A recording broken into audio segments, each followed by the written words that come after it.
scream and shout at her. I spend a lot of time in the bathroom. A lot of people get fooled when they walk in and they say, "Oh my God, you have to." May I interject? Is it okay if I talk in between, or it's just Yes. No, it's a conversation. So No, please, Bhaji. if it's a show, I can just sit and look pretty. No. I was going to ask you. This question was for you, and both of you can chime in. Okay, I just want to say that, when we bought the house we live in now, it was way beyond our means. And being from Delhi, one was used to living in bungalows. One did not realize that Mumbai has a whole system where apartments are even more expensive and bigger, but we are not used to it. Not because I was very well off, it's just that everybody in Delhi seemed to have a bungalow. And we'd come from there, and we used to live actually to the house next to Taj, right here, Millie, and which was my director's house. He had lent it to us and said, "You stay here as long as you're making films." And we had not too much money. So as soon as we mustered up some money, we said, "We'll go and buy this bungalow." And it was way beyond our means. But we managed to buy it, which was one thing. And then you had to rebuild it because it was quite dilapidated and kind of broken.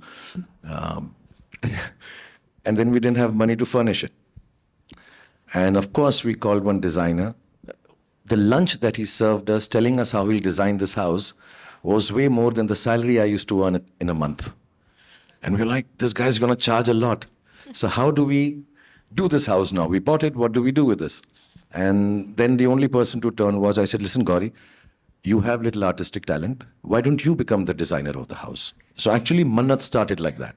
So whatever little monies we earned over years, we kept on buying small things. I remember we had gone down once even to South Africa, I think, and we had little money and we bought the leather for the sofa that we'll put on.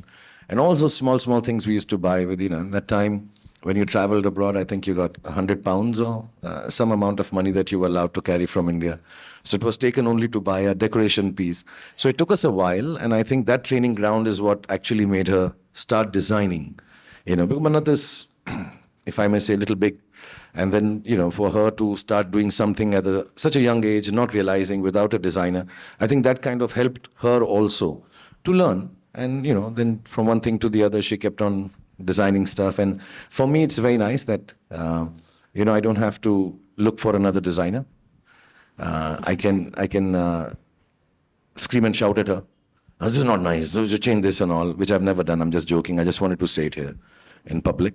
And, it's just easier to discuss what we want because I also have a thing that things should be clean and nice. So I think she started with that whole aspect. And then, she's gone on to design any and everything that we buy now. So, yeah. So what is your favorite space in Mannat, and, where you like to hang out? Or? Contrary to popular belief that I spend a lot of time in the bathroom, I do like my library the most. There's a section in the house which is kind of my office, which doesn't have any electronics. And it's a library which I just like sitting in. It's been long since I've read the books in it, but it just feels very intellectual and smart. A lot of people get fooled when they walk in and they say, "Oh my God, you read them all?" I say, yeah, 70% of them.